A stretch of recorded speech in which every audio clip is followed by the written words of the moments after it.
Ah, the Sony SuperStation.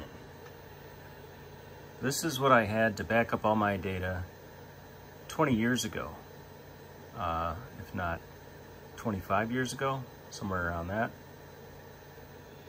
These are tapes. Data tapes, magnetic tape. And it was working at first, and then it ate the tape, or it sounded like it ate the tape on this one. So I pulled it apart, I opened it up. See if I can do that again for you. And, oh, now it's coming apart even more than, than it was before. But you can see the little rubber band in here. That was what made the scrunching sound. The actual tape was in place. I kind of took it apart haphazardly just now, but the way it works is a wheel inside the drive through friction turns this wheel, which turns the rubber band, which is pressed up against the spools of magnetic tape, and that's how it feeds it. So once the rubber band it got caught up in something, I think it was around this spool, and so it probably came to a stop, and then once this little wheel came to a stop because of that, the motor came to a stop here inside this drive, and I think it burned out some circuitry for the motor to go that direction, because if I take this tape out, it kind of takes the force of like an 8-track cartridge, if not more actually, to remove this thing or to put it in there.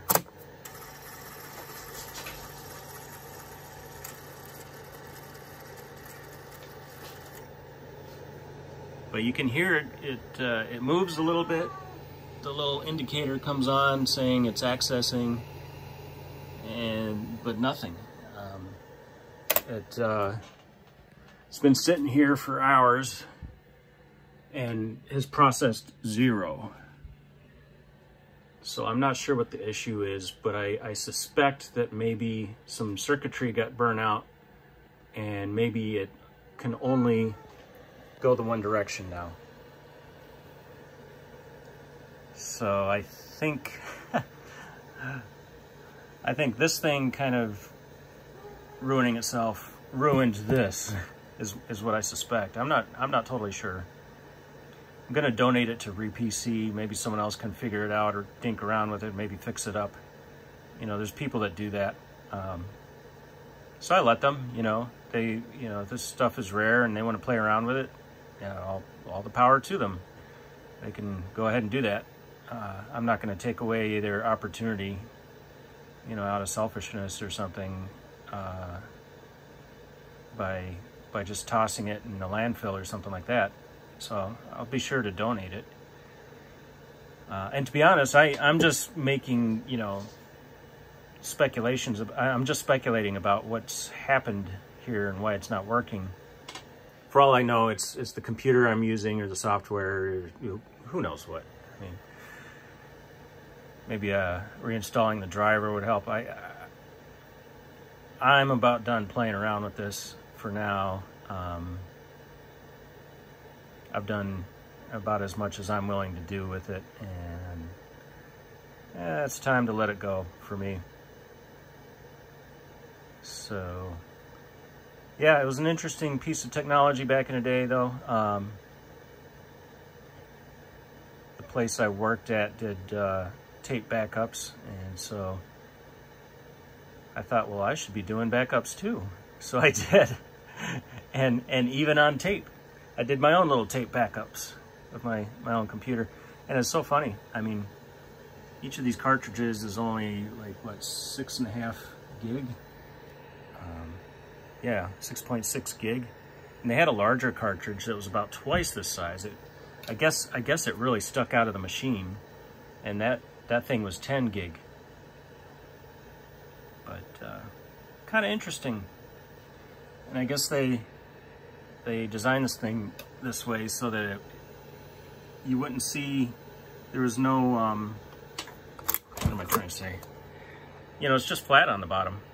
There's like nothing there. So it's like, ooh, it's like magic. Like how does it you know, how do you spool it up? Like when you think of a cassette tape or a VCR tape, and you know, you would have the sprockets here to actually actively spool it up. But that's, no, this, it just, it must be a rubber wheel that presses very firmly against this little wheel here, pulling that rubber band around, which just uses friction up against the tape reels, and that's it. Very simple design. I was expecting to find more in here, but nope. Overly simple, really, because, I mean, the drive belt, the rubber drive belt, which is essentially a, well, not much more than a rubber band, has failed. And yeah, that tends to happen with these things. After about 20 or 25, 30 years, any kind of rubber drive belts tend to fail. And even if they're sitting at room temperature, doing nothing, they decay. And so it's, if you ask me, not the best design to rely on a rubber drive belt like that. The magnetic tape will last much longer than any rubber drive belt. Anyway, oh yeah, if you remove the cartridge, then it comes up with that little error, that little message. So stick it back in there.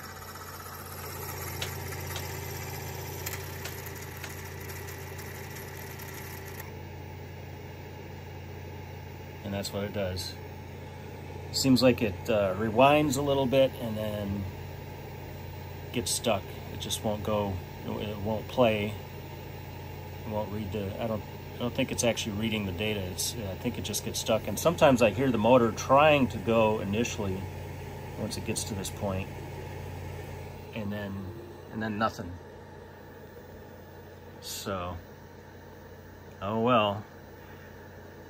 That's the trouble with electromechanical devices like this versus purely solid state, you know, like a solid state drive, the SSD.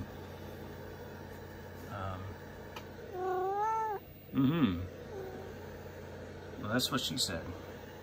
This little black cat agrees with me. By the way, check out the back of this thing. What kind of communications cable we have back here. And I had put little markings on here to help me hook this thing up. But apparently it hooked into the printer port, which on the computer looks like this back here. I don't know if you can see that very good. But instead of hooking this into the printer, you hook it up in here, you hook your printer up to this instead of into the computer.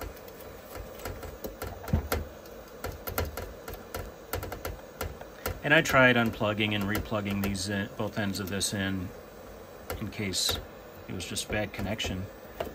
But yeah, this is what that is.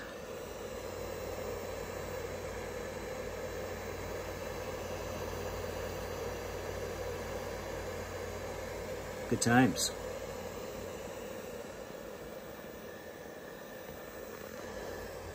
Well, still no go on this tape backup machine.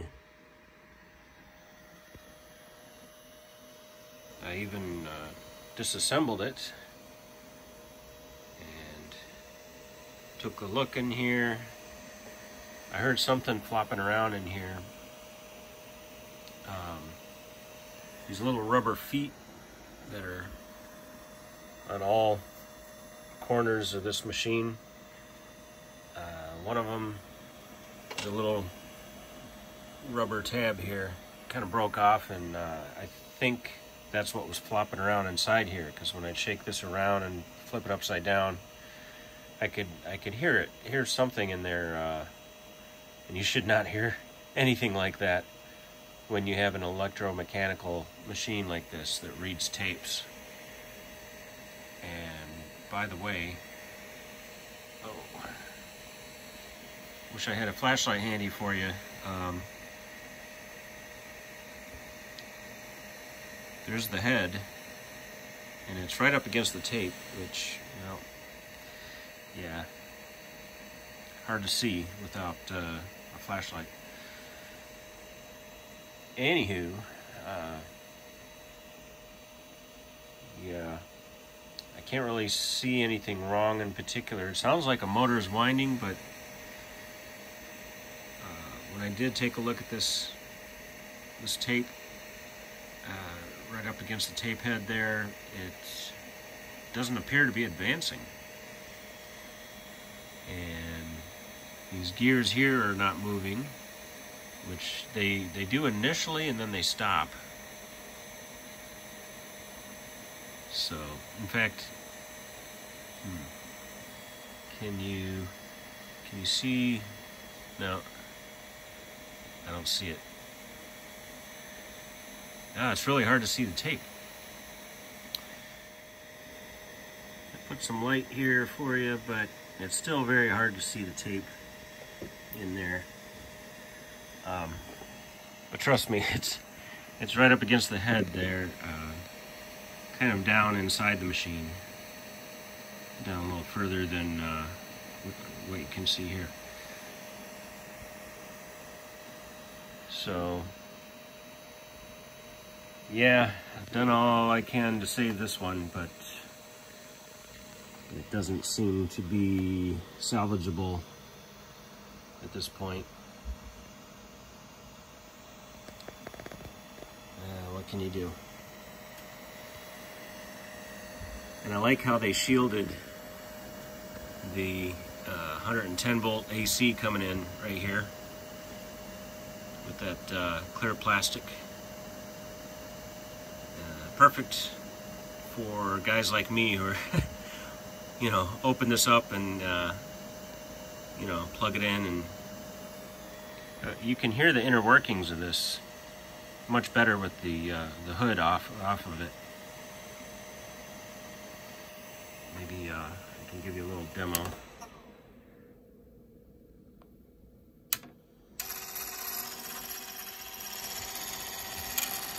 You can see that gear spinning, and now it stops.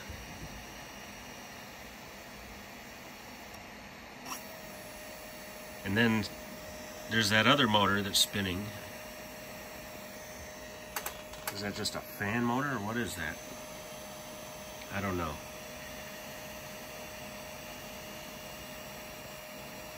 So, yeah, it's unfortunate. I just feel like it's only able to go one direction or something. It should be doing a lot more. You know, I remember how it would sound. You'd hear a lot more sounds coming from this. In fact, I had it running. It was running okay just a day or two ago, and making all the normal sounds I, you know, remember that it used to make. But no more. So something broke, or something, some little tiny rubber piece got jammed in some gears, or who knows what. And I don't know about disassembling it further. It looks like a major headache.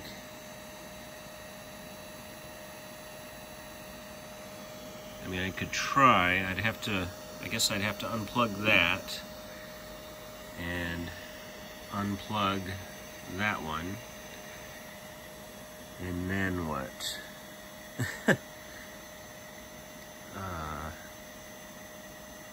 is I see some screws. Maybe if I removed those screws.